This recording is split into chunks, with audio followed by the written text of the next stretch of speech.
കോഴിക്കോട് വന്നിട്ട് തളിക്ഷേത്രം കണ്ടില്ല എന്ന് പറയുന്നത്. സത്യം അടിപൊളിയായിരുന്നു കേട്ടോ. സത്യം പറഞ്ഞാൽ ഈ തളിയിലേക്ക് വന്നതെന്ന് പറഞ്ഞാൽ ഭയങ്കരമായിട്ടൊരു എക്സ്പീരിയൻസ് തോന്നിയൊരു സമയമാണ്. കാര്യം ഒന്നാമത്തെ കാര്യമുണ്ടല്ലോ, ഇവിടെ വന്നിട്ട് ഭയങ്കര പീസ്ഫുൾനെസ്സാണ്. പിന്നെ ഒരു ചരിത്രാധ്യാപകൻ എന്ന നിലയിൽ വളരെ വളരെ വല്ലാത്തൊരു മൊമെൻ്റായിരുന്നു ഇത്. കാര്യം കേരളത്തിൻ്റെ ചരിത്രത്തിലെ ഏറ്റവും പ്രധാനപ്പെട്ട ഒരു സ്ഥലമാണ് നമ്മൾ ഈ കാണുന്ന വഴി, ഈ ചുറ്റുമുള്ള വഴി എന്നൊക്കെ പറഞ്ഞാൽ കേരളത്തിൻ്റെ ചരിത്രത്തിലെ ഏറ്റവും പ്രധാനപ്പെട്ട ഒരു കാര്യമാണ്. പിന്നെ ഒരു സംഭവം എന്ന് പറയുമ്പോൾ നമ്മൾ ശരിക്കും ഒന്ന് ആലോചിച്ച് നോക്കിയേ, നമ്മൾ ഈ കോഴിക്കോട് പാളയം മാർക്കറ്റിൽ നിന്നാണ് ഇങ്ങോട്ട് വന്നത് അല്ലേ. നമ്മൾ ഏത് വഴി വന്നിട്ടും ഭയങ്കര ടൗൺ ആയിട്ടുള്ള സ്ഥലത്ത് നിന്ന് പെട്ടെന്ന് ഭയങ്കര സമാധാനമുള്ളൊരു സ്ഥലം. പക്ഷേ നമുക്ക് ഇങ്ങനെ കുറേ നേരം ഇരിക്കാനൊക്കെ തോന്നുമെങ്കിൽ നമുക്ക് വെറുതെ ഇരിക്കണ്ടല്ലേ, നമുക്ക് എന്തെങ്കിലും ശരിക്കും പറഞ്ഞാൽ കുറേ കാര്യങ്ങൾ ഇതിനെക്കുറിച്ച് പറയാനുണ്ട്. തീർച്ചയായും നമുക്ക് സംസാരിച്ച് നോക്കാം. അപ്പോൾ നമുക്ക് തളി ക്ഷേത്രത്തെക്കുറിച്ച് കാര്യങ്ങൾ പറയാം.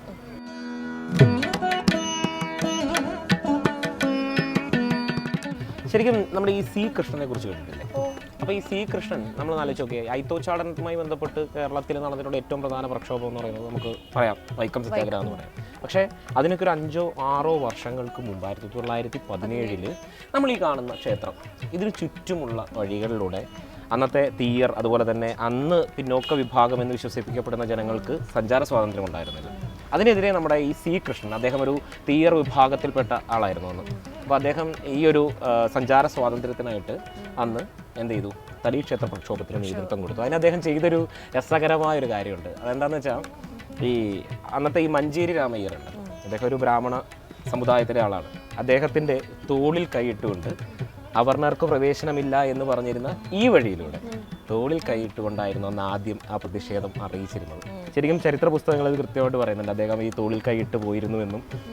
അത് ഏറ്റവും പ്രധാനപ്പെട്ട ശ്രദ്ധിക്കേണ്ട കാര്യം, അന്ന് ഈ പറയുന്ന സവർണ അവർണ വ്യത്യാസം ഉണ്ടെങ്കിലും ആലോചിക്കണം, ഒരു സവർണൻ എന്ന് വിശ്വസിക്കപ്പെടുന്ന ഒരാളും ഒരു അവർണൻ എന്ന് വിശ്വസിക്കപ്പെടുന്ന ഒരാളും കൂടി ഒരുമിച്ച് തോളിൽ കൈയിട്ട് ഇതുപോലെ തന്നെ എന്താണ് അയിത്തം പറയുന്ന ഒരു വഴിയിലൂടെ സഞ്ചരിച്ചു വന്നു എന്നൊരു പ്രത്യേകത ശരിക്കും പറഞ്ഞാൽ ഇതിലുണ്ട്, ഈ തളി ക്ഷേത്ര പ്രക്ഷോഭത്തിലുണ്ട്.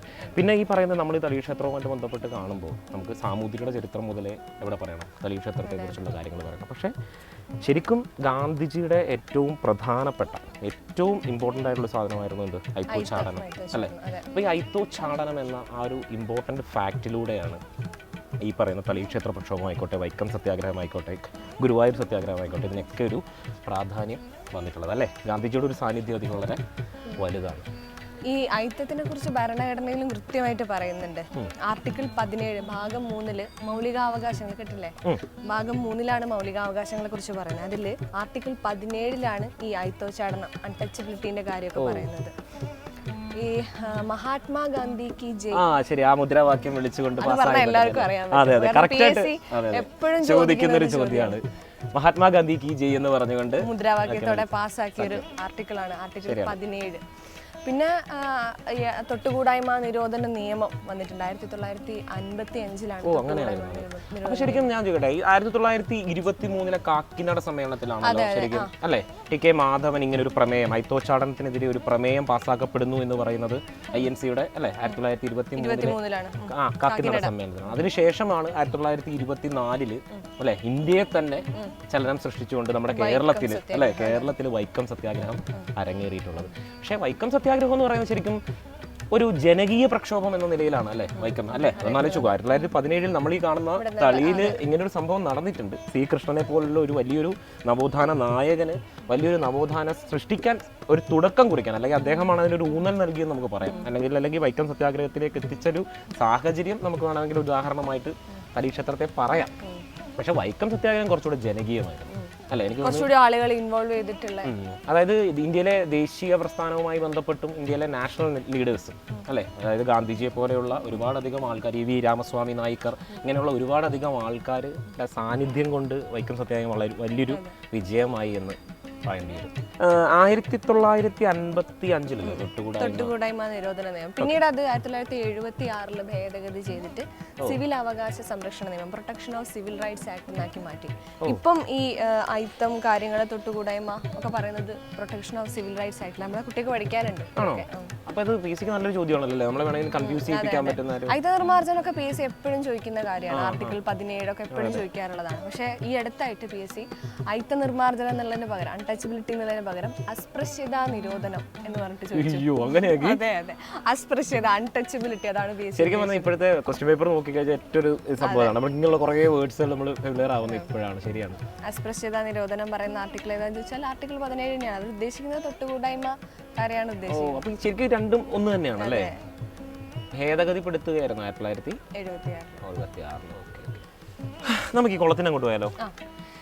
നമ്മൾ ഈ നല്ല ഭംഗിയുള്ള ഈ ഒരു സ്ഥലം, ഈ കുളം, സി കൃഷ്ണൻ്റെ പ്രക്ഷോഭ പരിപാടികളിൽ ഏറ്റവും പ്രസിദ്ധമായൊരു കാര്യം ചിലയിടത്ത് പറഞ്ഞിരിക്കുന്നത്, ചില ആർട്ടിക്കിളുകളിൽ പറഞ്ഞിരിക്കുന്നതാണ്. അതായത് ഈ പറയുന്ന വഴിയില്ലേ, നമ്മൾ വൈക്കം ക്ഷേത്രം നോക്കിയാൽ ഇതേപോലെ തന്നെ നമുക്ക് തോന്നുന്നത്. ഈ ചുറ്റും ആ ക്ഷേത്രത്തോട് ചേർന്ന് ചുറ്റും വളഞ്ഞുകൊണ്ടൊരു വഴിയാണ് അവിടെയുള്ളത്.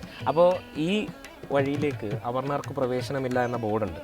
അപ്പോൾ ഈ ബോർഡ് തല്ലി മറിച്ചിടുകയും എന്നിട്ട് അത് പൊട്ടിച്ചുകൊണ്ട് വന്നിട്ട് ഈ കുളത്തിലേക്ക് വലിച്ചെറിയുകയും ചെയ്ത കാരണം ഇതിൻ്റെ ഒരു പ്രക്ഷോഭം ആരംഭം കുറിക്കുന്നത് ശരിക്കും നമുക്ക് വേണമെങ്കിൽ പറയാം സി കൃഷ്ണനാണെന്ന് പറയാം. പക്ഷേ വൈക്കം സത്യാഗ്രഹത്തിൻ്റെയും തലീക്ഷേത്രത്തിൻ്റെയും ഒരു കോമൺ പ്രത്യേകത എന്ന് പറഞ്ഞാൽ ഇതിൽ അവർണറുടെ അവകാശങ്ങൾക്ക് വേണ്ടി നടന്നു എങ്കിലും ഒരുമിച്ച് നിന്നിട്ടുണ്ട്. കാര്യം ഇപ്പോൾ വൈക്കം സത്യാഗ്രഹം എടുത്തു കഴിഞ്ഞാൽ സവർണജാഥ സംഘടിപ്പിക്കപ്പെട്ടു. ഗാന്ധിജിയുടെ നിർദ്ദേശപ്രകാരം മന്നത്ത് പത്മനാഭൻ വൈക്കം മുതൽ തിരുവനന്തപുരം വരെയും ചോദിച്ചിട്ടുള്ള ഒരുപാട് തവണ ചോദിച്ചിട്ടുള്ള ഒരു ചോദ്യമാണ് ഇത് ഈ പറയുന്ന സവർണജാഥയെ കുറിച്ചിട്ടുള്ളത്. അപ്പോൾ ഈ സവർണജാഥ ശരിക്കും ഗാന്ധിജിയുടെ നിർദ്ദേശപ്രകാരം മന്നത്ത് പത്മനാഭൻ വൈക്കം മുതൽ തിരുവനന്തപുരം വരെയും അതേസമയം തന്നെ നാഗർകോവിലിൽ നിന്ന് തിരുവനന്തപുരം വരെ എം ഇ നായിഡു സവർണജാഥ സംഘടിപ്പിച്ചിട്ടുണ്ട്. ഈ സവർണജാഥ എന്ന് പറയുന്നത് ഈ പറയുന്ന ഈ പ്രവേശനത്തിൽ അയിത്തജാതിക്കാർക്ക് ഈ വഴിയിലേക്കുള്ള പ്രവേശനം, സഞ്ചാര സ്വാതന്ത്ര്യത്തിലേക്ക് ഞങ്ങൾ സവർണരും പിന്തുണയ്ക്കുന്നു എന്ന പിന്തുണ അറിയിക്കണം എന്ന ഒരു ഇതുകൊണ്ടാണ് അതുകൊണ്ട് തന്നെ സവർണജാഥ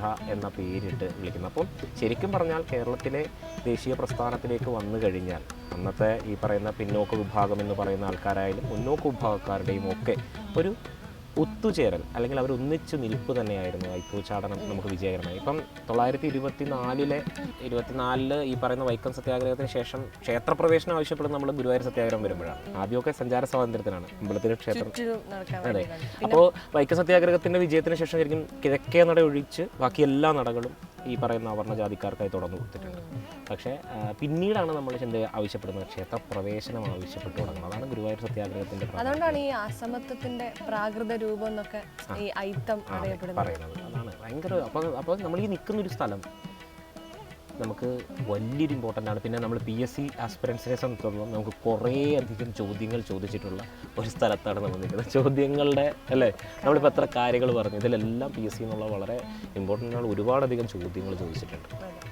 ഇനിയും കോഴിക്കോട് കുറേ സ്ഥലങ്ങളുണ്ട് നമുക്ക് കാണാൻ വേണ്ടി കൊണ്ട്. യെസ്, തീർച്ചയായും. അപ്പോൾ നമുക്ക് ചലിക്കാം. യെസ്.